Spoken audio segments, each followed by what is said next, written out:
So hi and welcome to this webinar exploring the future of assessment. Assessment is a cornerstone of teaching and learning. How do we know how well students are performing if we don't assess them? There are different types of assessment, from formative to summative to, well, so many different more. And I'm absolutely delighted to have two guests with me on the webinar today who know a thing or two about assessments. The first guest is Alex Sharashkin. He's the Executive Director of Assessment Research and Innovation at AQA. He's also the Executive Secretary of the Association for Educational Assessment Europe. I'm also delighted to have with me Ollie Newton, who's the Executive Director of the Edge Foundation and former Head of Apprenticeship Strategy at the DFE. Welcome to you, Alex, and welcome to you too, Ollie. Thanks for joining me today. How are you both doing? Thanks, Mark. Yeah, enjoying the start of spring. It's nice getting some nice weather for a change, isn't it? It is. Absolutely. Oh, brilliant. Well, listen, thank you so much for giving up time to join me today. Can we just start by, I gave a brief introduction to you both there, but let's jump to you first, Ollie, and tell me a little bit about your work in education and why assessment? Yeah, it's absolutely great to be with you today, Mark. So my first career was in the civil service, as you mentioned, and I spent 12 years in DFE. My first assignment there was actually on the 14 to 19 diplomas. So lots of people, I suspect, listening will remember those either fondly or not. But a big part of that was kind of changing the way that curriculum and assessment worked, really making it kind of more connected to the real world. So right from the off, it was kind of an interest of mine and a key area that I think leverages a lot of change in the system. I left DFE 8 years ago and moved to the Edge Foundation. For those of you who don't know us, we're an independent education charity and foundation, really trying to make education more relevant and a really kind of strong roots in the vocational system. So again, we're kind of really thinking about how assessment can change both in the kind of academic and vocational spheres and what can be learned in both directions from those. And during the pandemic, we helped to set up Rethinking Assessment, which is a kind of campaign and movement towards kind of assessment change. And we're still kind of heavily involved in that. So yeah, this is a real area of interest and passion for me. Brilliant stuff. Listen, thank you so much, Ollie. And say, as someone who has taught a little bit myself, I've been seeing sort of the impact of your work over the years as well. So thank you for sharing what you've been doing and what your interest is in assessments. Alex, how about yourself? You work at AQA. You've got quite a broad-ranging role there, and you've got interests outside of AQA in assessment as well. That's right. Yes. No. Thanks, Mark. I'm really delighted to be here today. At AQA, I do have the role of Exec Director of Assessment Research and Innovation. So I do look after the kind of the standards, the grading, the awarding of our qualifications, principally, of course, GCSEs and A levels that we offer as an exam board. But of course, AQA, as well as being an exam board, is also an independent education charity. So great to be in a discussion with two education charities thinking about assessment, which I think is all to the good. And partly in relation to that wider kind of charitable remit of AQA, we're interested not only in trying to run a fair and valid and reliable exam system, but also in assessment more broadly. And particularly at the moment, I'm very interested in the possibilities of new technologies and new approaches and techniques in assessment and what that could look like for the future, particularly digital and AI. And I'm sure we'll come on to talk about some of that later on, both in terms of what that could mean for the kind of practice of assessment in its widest sense, and also even for the underpinning theory of how do we make judgments about people's proficiencies. So I think it's a really interesting time to be, thinking about these topics, and great to be on the discussion today.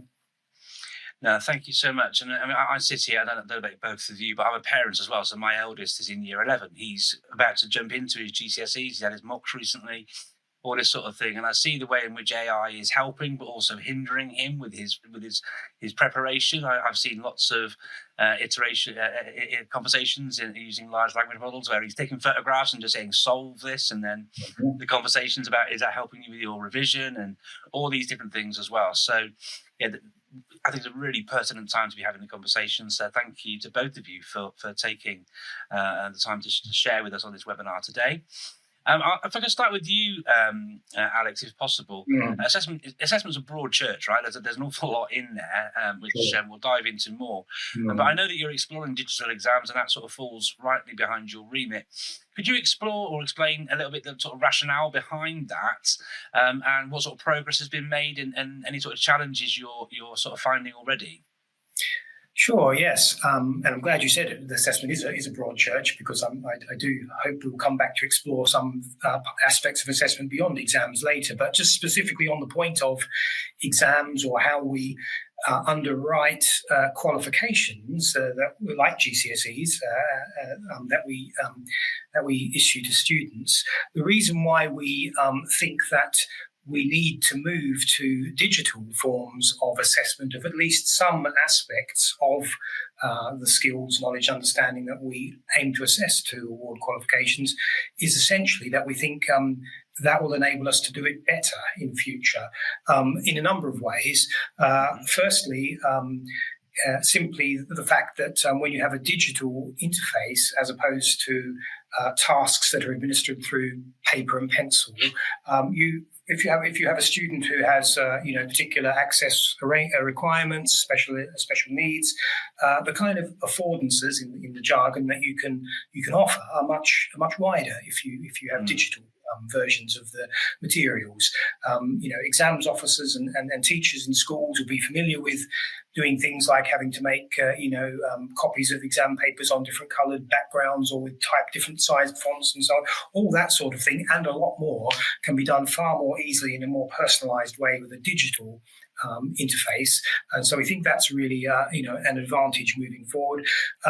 Another aspect really is around kind of accuracy of data and speed and collection of data, actually with environmental impact as well. If you haven't got lots of printing and paper and lorries moving around the country distributing papers and so on, there's clearly an environmental benefit to that. But if you think about a subject like, let's take a modern foreign language listening assessment. One of the components of an MFL GCSE, for example, would be a listening comprehension test.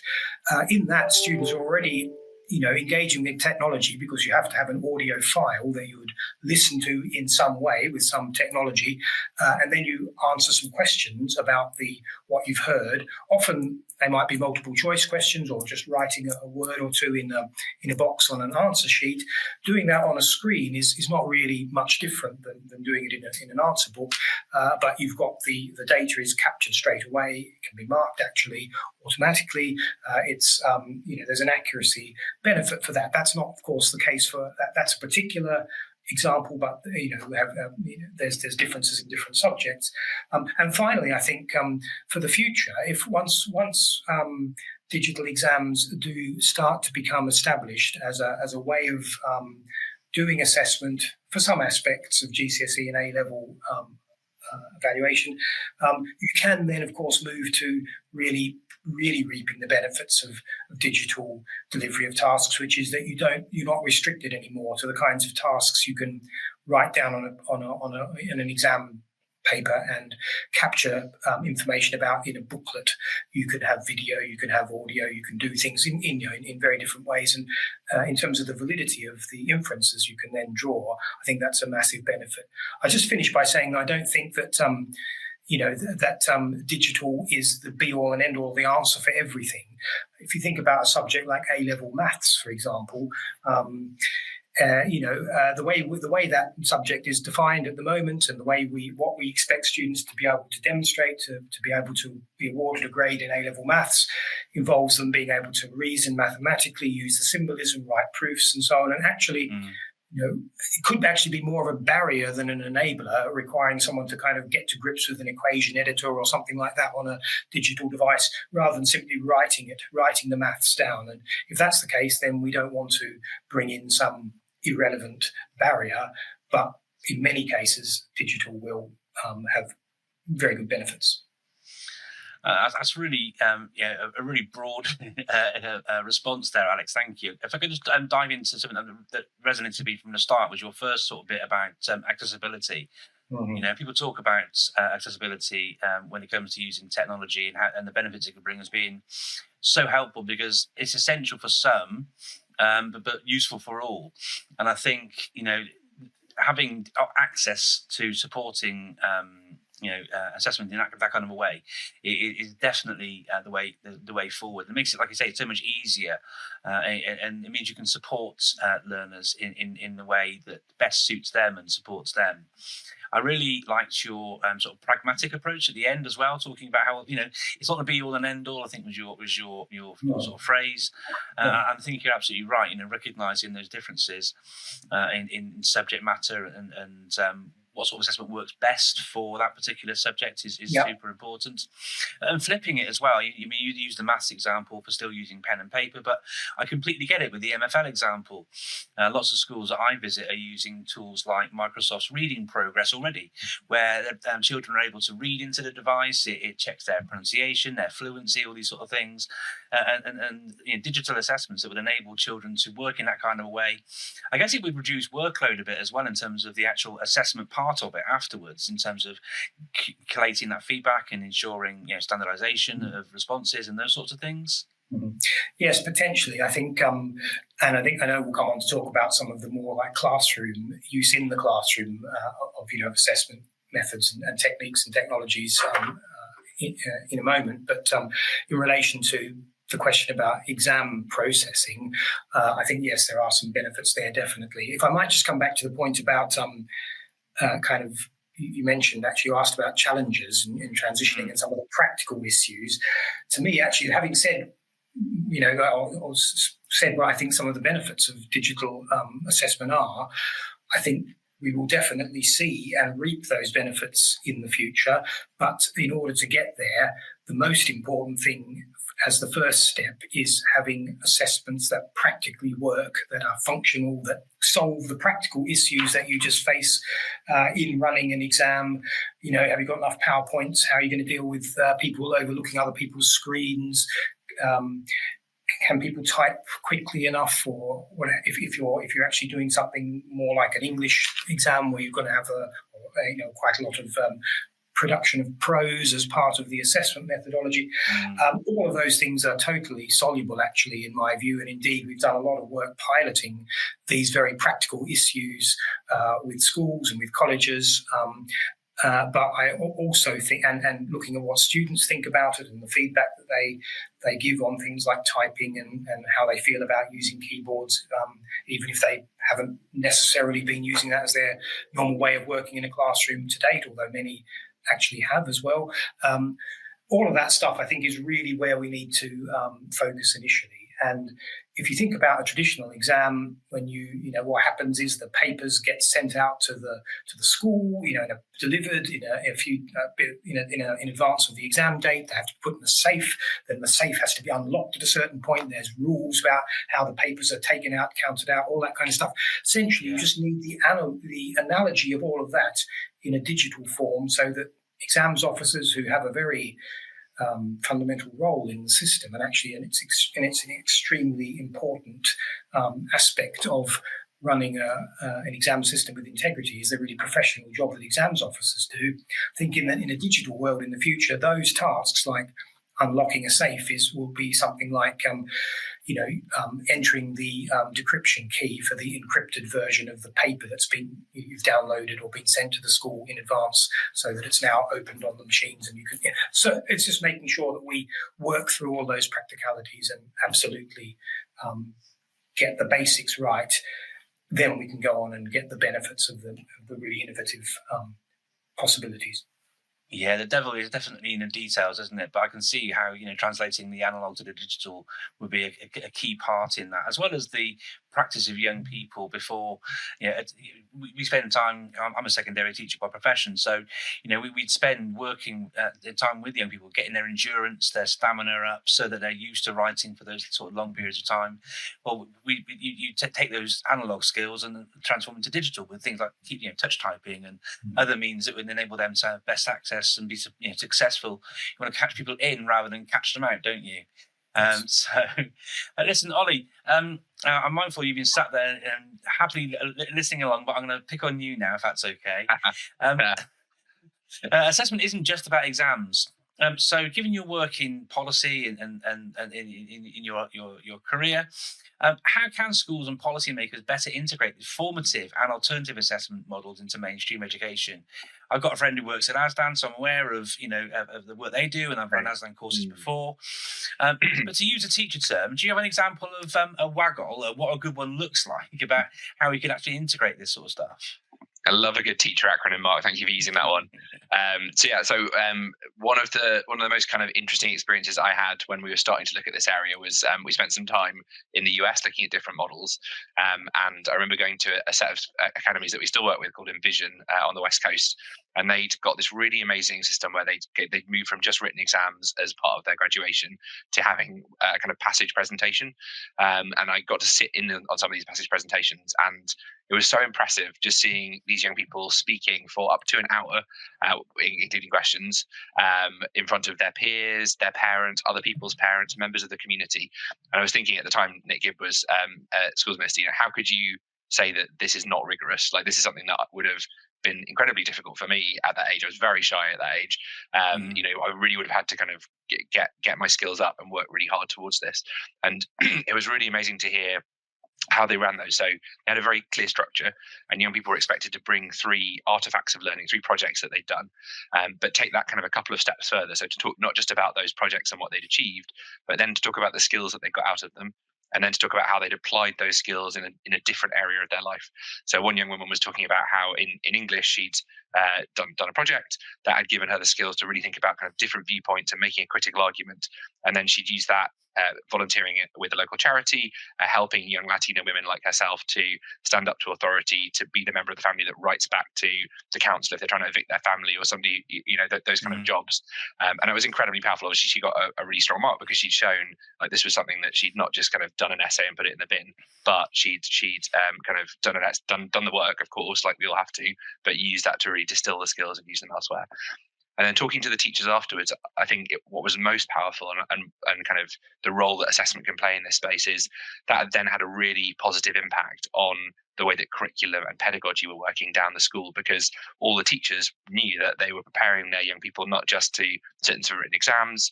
And I know Alex is on the same page here in terms of, it's more than exams, but, the system at the moment is very exam focused, as we know. And that's what I think we all are looking to kind of question and change, to change from a system where it was just about written exams to saying, in 5 years' time, in 4 years' time, your student is going to need to have the material and the skills to stand up and defend their work. That then made them think, oh, actually, I need to build in what we're now calling oracy skills, and is now kind of very much flavour of the month. Much earlier on, I need to help them to kind of be confident and to do that. So that's just one example of something that actually was not a huge change, didn't cost a huge amount of money, but had kind of positive ramifications then right across the system. And I've had the pleasure of seeing that a similar model introduced in schools like XP here, and the impact that that's starting to have. A friend of mine, Jamie Portman's one of the head teachers at Doncaster. He's a legend. School. The work they're doing there is fantastic, and like Voice 21, have been doing work in promoting oracy. It's been interesting seeing research recently saying that these various oracy initiatives aren't having the impact on sort of standards in schools, I think. But I think there's a bit chicken and egg, isn't it? Because if the assessment system is this at the end, but it's not promoting that. It was really interesting what you were saying, Ollie, because lots of schools and school leaders are telling me about they're worried about the impact of AI, children cheating. What does assessment look like in an AI world? And you can get your AI checkers and what have you, but the result of that check is only ever a probability of whether a piece of work has been completed by AI. Where's the human in the loop with all these sorts of things? And it gets me thinking, really, that some of the advice I share is about translating that sort of idea of sort of viva voce that you have when you're doing your PhD or whatever, using your voice to explain and defend your work. And it seems to me like that's exactly what you were explaining there. That would be useful for assessment full stop, wouldn't it? As it was consider children explaining how they've done the thing, the skills they've learned and defending the work they've done, surely. Yeah, I think you're absolutely right. As soon as the kind of AI debate started, it kind of bifurcated the conversation about what we should do. So for some people who were more in the traditional camp, this was kind of gold dust in a way to say, oh, well, people can cheat on anything that isn't just getting locked in a room with an exam paper and no computers either. So let's go right back to like 1976. Or you could say, as you just have, Mark, and this was absolutely the argument that I would kind of get behind, is that this is a chance to actually show the kind of human skills that we have to interpret that. Let's just accept that AI is coming. People are going to be using this in the workplace all the time. So how are we going to test the way that young people are using that in a sensible way, building in the results, understanding the results, using it to challenge things, and then making it part of other forms of assessment. And let's not forget as well that in the vocational space, like, other forms of assessment are just normal. They're just the day job. You build portfolios in your vocational qualifications. You build a beautiful piece of work and you take photos of it. You do a Viva, as you rightly said. And I think that there needs to be a much more positive element to the narrative on AI, where, it is scary. It's a new technology. That's been the case since the start of humanity, that a new technology is scary. That's where the Luddites came from. But actually there is a positive, particularly in that Viva space, where, if you can get a really good, and they are good enough to do this already, but as we get better, we're going to have essentially the opportunity for a young person in year 10 who's done their geography coursework to have, like, David Attenborough, Charles Darwin, effectively, like, sitting around the table asking you questions at different levels, testing your knowledge. And so that Viva becomes something that isn't only achievable at the end of a PhD with the leading academics, but something that can become a model that helps you formatively to develop your ideas, develop the way you discuss them. So I think there are lots of positives that can come from AI, and I think we need to kind of start to develop that positive narrative rather than the kind of rise of the robots. Everyone's going to come and get us, which is depressing and also doesn't really prepare people for the future. No, absolutely. And I read a really good paper by Dylan Willem, John Hattie, and Aaron Hamilton. It's sort of 13 risks about AI in the future and what we can do about it. And it ties in really nicely with what you're sharing there. Thank you for that, Ollie. The conversation is going really, really well, and it's in terms of our planned question flow, it couldn't be more pertinent for your next question, Alex, about opportunities and ethical risks when it comes to AI and assessments. It's already supporting assessment processes. We've talked about it a little bit already, from reducing marking load to personalised feedback. In your experience, what should schools be considering when using AI to enhance learning without undermining that academic integrity? Should we, for example, be looking at like AI assessment scales with assessments ranging from those that allow full use of AI to no AI and everywhere in between?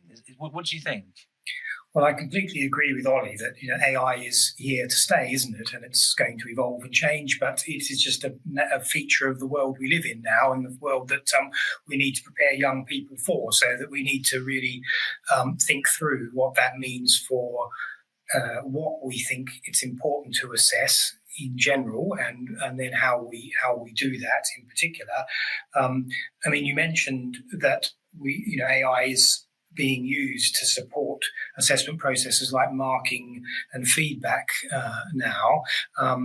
In relation to marking, actually, I mean, we've done a lot of research in AQA, as you might expect, about AI to help in a explicitly human in the loop way, I should add, the question of marking high stakes exams, which is a very particular kind of marking where we're really trying to ensure that everybody is treated equally with respect to a defined mark scheme that sets out what kind of good quality response to a task would look like, and then our processes of standardizing examiners are all, and then checking kind of how marking is going during that live marking period in the summer is all around that, making sure that students are all being treated fairly and equivalently, and that what they're doing is being credited in the same way according to the mark schemes for the exam.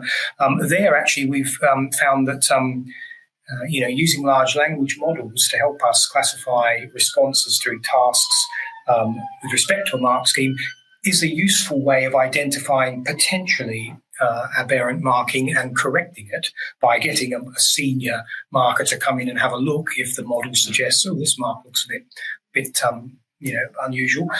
May or may not be, of course. The AI is not necessarily right, but it's just because it's something you could do kind of at scale and across the piece. It's another bit of the armory towards ensuring that we try and make sure that the expertise of the most senior markers is best deployed during that tight summer marking period, such that every student's mark ultimately, of course, is decided by a human, but sometimes the AI can help us ensure that we pick up some potential errors that might otherwise have slipped through. And I think that's a useful use of AI. I think when it comes to feedback more generally, and we've done some work on this as well, looking at, for example, giving students a writing task in a classroom setting, and then obviously a language model can produce feedback. You can ask it to do anything, and it will write, a response to the student's response, and you can tailor your prompting to try and make that response fit a certain template, or to cover certain points, or whatever you would like to do with it. I think the key thing I've taken from those experiments, though, is whilst the AI can kind of potentially do a reasonable job of kind of picking out features of what a student's written and relating them to some key descriptors that you might give it. What it doesn't do is it doesn't know the student. So, for example, if you have a student who has struggled with a task, and it's quite clear if you're just going in and reading it, you can see, well, their linguistic proficiency is quite poor.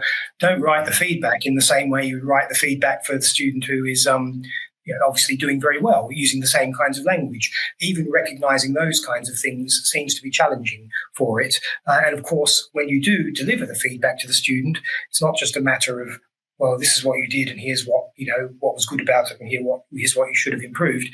It's all about how do you deliver those messages? What do you know about that individual? How are they going to respond if you say this or that? What else is going on in their life? What will motivate this person as opposed to that one? Those are the kinds of things where I think you simply can't a robot kind of which can produce text quite convincingly, but doesn't have a kind of empathy or a knowledge of doesn't have any interpersonal skills, can't do that. And so I think some of the applications in the classroom of AI may reduce workload. I think particularly things like lesson planning, or sometimes producing some of the materials you might use when they're relatively kind of templated, but you need quite a lot of them.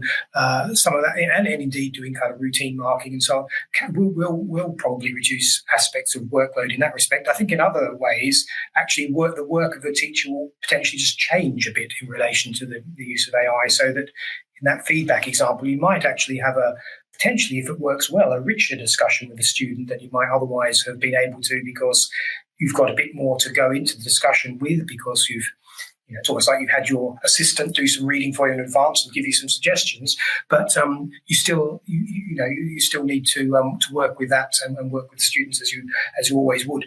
On the point about I think, which was your final part of the question about using AI, having assessments that allow the use of AI and then ones that don't, I think we will have to see that, to be honest.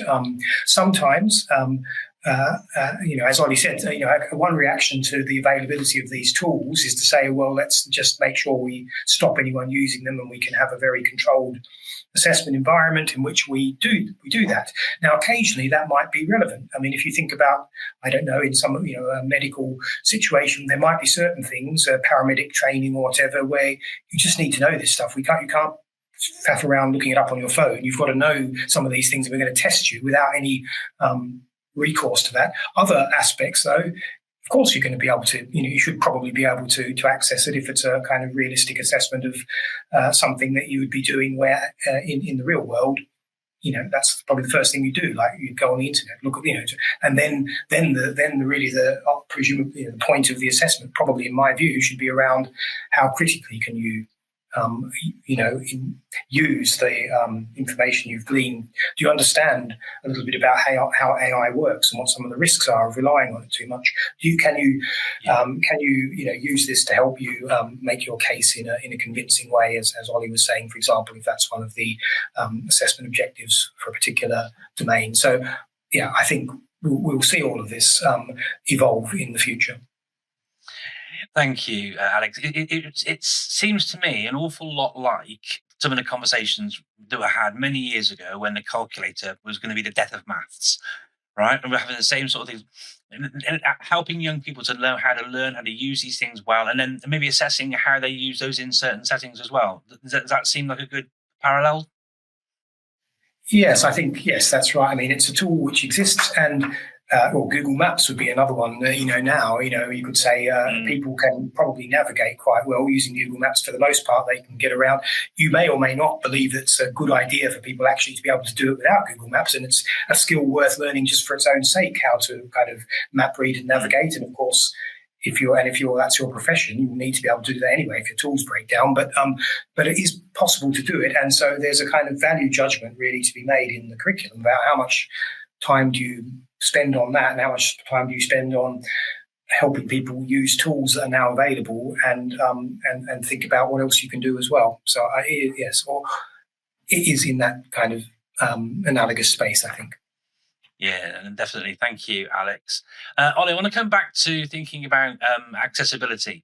Access to assessment ensuring fair access is a big challenge. How can policymakers and school leaders make sure that accessibility is a priority? I mean, Alex was saying from the offset about the opportunity that using digital learning exams can help around accessibility, but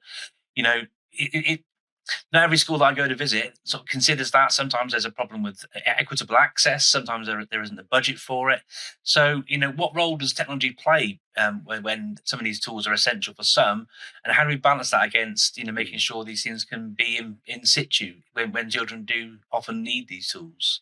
Yeah, it's a great point, Mark, and I think it's one of the many kind of lost lessons of COVID, the COVID years, how important kind of access not just to the physical devices but to things like connectivity is for equity in this kind of new world, because access to these things in daily life is just a massive game changer for a lot of people in terms of finding work, doing the things we need for life, as well as kind of getting on. So I think we're touching on a kind of bigger issue here for government, which is if they're serious about equity, one of the kind of key things to challenge that or to address that would be thinking about equitable access to technology and devices and connectivity, particularly for young people, because we know from all of the research over decades that those inequalities get embedded very early, and that by kind of age 5, 6, you're already kind of fighting the tide. So if you don't have kind of early access to those opportunities, that's going to kind of put young people behind. So I think that's kind of definitely an important part, that kind of people have access to the kind of technology and to the opportunity to get on there. And I think if we get past that barrier, as Alex has rightly said in his earlier comments, I think that the impact can then be felt very positively from AI, and I think that can be in a variety of different ways. The personalisation of the kind of curriculum, the personalisation of those kind of Viva type discussions in assessment, the idea of taking more tests on demand. So could we potentially move in an area like maths, for instance, which might lend itself to this, to less of a kind of high stakes, either you've passed in 5 years' time or you haven't, to a much smaller series of 10 steps, and you can sit those when you're ready, and that helps to not just kind of move you gradually up the ladder, but also helps your teachers and your teachers enhanced by technology to then teach you the next thing rather than kind of leaving you behind. We could see the real advent of what we were looking at even at the end of the last Labour government around personalised learning, personalised education. Technology, if we harness it in the right way, could be very valuable to doing that. And I really like the point that Alex was touching on, and I've seen this in other tools like quizzes as well. But the idea of kind of all of those accessibility elements being built in so that everyone feels equitable. So you're not having to be the kid who's picking up their hand and asking to go to the separate room or asking for the purple piece of paper, but you're all just sitting at your terminal and you're being delivered your assessment in a way that suits you. That feels like such a much better way of doing that than kind of singling people out. So I think that could also be really, really important. RM Compared did some interesting research recently, which found that learners themselves are very much in favour of digitization of assessment.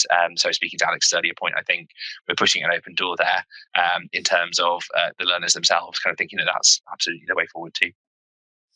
Yeah, no, absolutely, and it's funny. I mean, I've been fortunate enough to have some really good experiences in post myself, but where having a device has meant that children have been able to access the curriculum in ways they might not otherwise have been able to do. I remember a child in my class not long after he'd been given his iPad. I mean, this is like sort of back 2012, 2013, but he'd never been able, because he couldn't speak. He'd never been able to sort of say yes, sir. right, when I would do the register, and I wouldn't call his name out because of that. But he had a special keyboard that he'd press, and he would actually say, what he wanted to say. And honestly, all these years on, 12, 13 years on, I can still see the smile on his face on that day when he was able to actually engage in that, just that simple thing. Absolutely. And so technology can be such a great leveler. It goes a little way to education being more than just about exams and things. And I've been involved in lots of conversations recently, and maybe you can both jump in on this question around holistic assessment. There's been lots of research being undertaken around this idea of human flourishing, and assessing more than just academic performance. So can I come to you first, Alex, and then if you want to jump in a minute, your sort of thoughts on it as well, Ollie. How can assessment evolve to better reflect real-world skills and personal developments? Well, I think actually assessment has, a huge kind of repertoire of approaches that it can draw on as a kind of practice and a discipline. And Ollie was talking about some of those in the previous, in his previous remarks, like Vivas, on-demand tests, adaptive tests, if you like, in the kind of traditional psychometric sense, different kinds of adaptive tests using more AI-enabled techniques that we now have. But assessment can also be things like teachers just observing what a student is doing and forming a view as to should they intervene, should they not?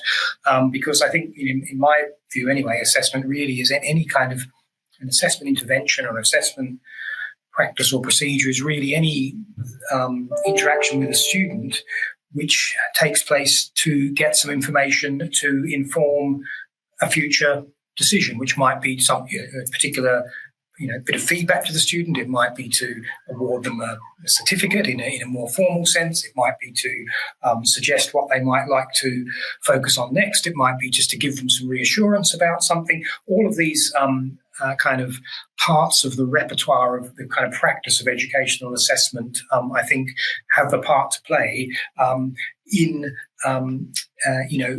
using assessment to help achieve the purpose that you want in a particular context. If you're thinking about, and I think the key thing for me about educational assessment is the most important aspect is what is the educational bit? What kind of flourishing versus kind of more academic skills, for example, or the fill the vessel versus light the flame kind of positions. I think people have different views about those, but once we have a sense of what it is that we or society, however we define that, wants students to get out of education, to learn. What is it for, and what does it mean to have to be set up to flourish in some sense in the world? I think it's almost more important to really think about how to define those than to think about the assessment consequences, because we can draw on whatever techniques we need to help us provide the right information and feedback to students with respect to those qualities once we're clear about what we're going to ask them to be. I do note, of course, with just on the public examination system component, Ollie's also quite right, of course, that we do have an exam-driven system. We do have as soon as you set up something as being an exam at the end or a qualification at the end, might not be assessed using exams, but a procedure that happens at the end in order to give you a certificate or a passport or whatever it is, that will have an impact, a washback on what actually in practice is taught and what the practice is in the classroom. And that's really important in the design of those particular assessment procedures. We need to think about what is it that is trying to be taught and inculcated, and what is it that we want students to develop. And then if we do have our final assessment done in this way, what will be the washback implications of that, and will they be in the way that we would like them to be? And that is definitely something that I think is really relevant to things like review of the curriculum and assessment system of the kind that's underway at the moment. Yeah, no, that's so true in so many ways. I mean, we can see the parallel. Just for example, I mean, it's not assessment, is it? But kind of in terms of quality assurance with Ofsted. And the Ofsted inspection framework has a massive washback on how things have then happen in schools, don't they? But we're getting into the nitty gritty here in many ways, though, Ollie. I mean, we're almost talking about what is the purpose of education, aren't we? Yeah, which we love talking about, and that's great. But you're absolutely right, Mark. I mean, the one kind of positive there for policymakers is the things we're talking about here are not expensive things to change. Like you can change the Ofsted framework. Obviously, teacher training needs to happen around some of the things we're talking about, but in general, we're not talking about like a massive infrastructure project. We're talking about kind of some quite subtle changes that can then have very positive ramifications in the system. And I think that should be kind of interesting and reassuring for policymakers at the moment. I wanted to just add a few things that was really helpful, Alex. But I think one thing that people often challenge me when I talk about the kind of employability skills is, are you just trying to kind of create cogs in the machine? Well, I think actually the kind of skills young people are going to need for work in the future are exactly the kind of skills they're going to need to flourish as our neighbours, as our family members. Like I would like neighbours who are good at communication, please. I would like people in my voluntary work who are good at team working. Like we're talking about the same kind of skills. So I think that's an important one. I think we have to ask ourselves the question: does everything need to be assessed? And I think we'd all probably say no, like it's okay to just develop some things. And maybe there are some measures in the system. You were just talking about kind of performance measures, but a good example might be destination measures for schools and colleges, where actually maybe it's better to just leave a lot to their professional judgment and say, like, if you get the right things in place for this young person to go on to a job or to university or to FE college, then that's great. You've done a good job. And we don't need to measure every small component of that. That's a possibility. But I do think there's some opportunities within the way that we set assessments to test some of the skills we're looking for. So take team working for example. If we were to find to add in some team projects, take oracy. If we were to have a bit more oral assessment, that would send a message, as Alex says, through the system to start to prioritize those things a little bit more. And outside my day job, I do a lot of work in scouting, and just seeing the way that young people, they're hungry to get their badges for their uniform. Like these kids are like telling me we want to do more of this stuff. They're like hungry, which is something that teachers don't get a lot of at the moment. But if we can get that, if we can get some of the assessment right, that's just a different assessment system. And yet it's one that's powering like excitement about kind of learning new skills. It's funny you mentioned that, right? So maybe this is off piece, but my journey to becoming a teacher I was in the Bush Brigade, and I was sort of 15, 16, and I was delivering badge classes. And it was that appetite, that joy, that passion, that drive that the younger children had in wanting to achieve those badges that I was delivering as a sort of, latterly aged teenager, that made me decide I wanted to be a teacher myself. So if we can capture that more, power to education, I think. Look, we're getting towards the end of our conversation, Ollie and Alex. Thank you so much for your conversation. I'm really excited that these conversations are happening. Your involvement, Ollie, with the Edge Foundation, yourself, Alex, the research and the trials you're doing and the way things might be moving. If you could share sort of a tip, both of you, on how to stay up to date with these sorts of things, beyond putting a Google alerts on a DFE pages, what can we do to stay abreast of the latest developments in assessments and where things are moving? Any advice you could share? Ollie first? Yeah, so we kind of set up the rethinking assessment movement for this purpose, to try and kind of bring together in a loose coalition everyone who's interested in kind of different forms of assessment. So yeah, have a look at the rethinking assessment pages. We perhaps put the link in the notes for this, and stay in touch through their newsletter and through their events. It's a good chance to kind of hear more about this kind of wider space. Brilliant, thank you, Ollie. And from yourself, Alex?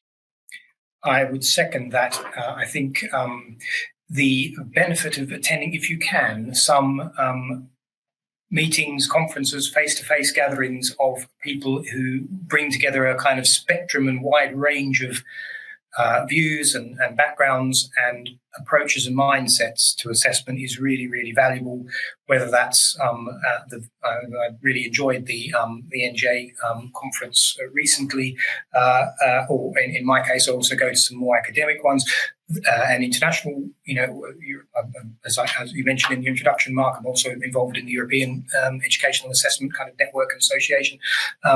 Interesting to see what happens in other countries and what other perspectives people bring, if you can get that, or sometimes you can join those discussions and special interest groups through webinars like this one. Those are really, I think, the best ways of keeping up to speed with what's going on.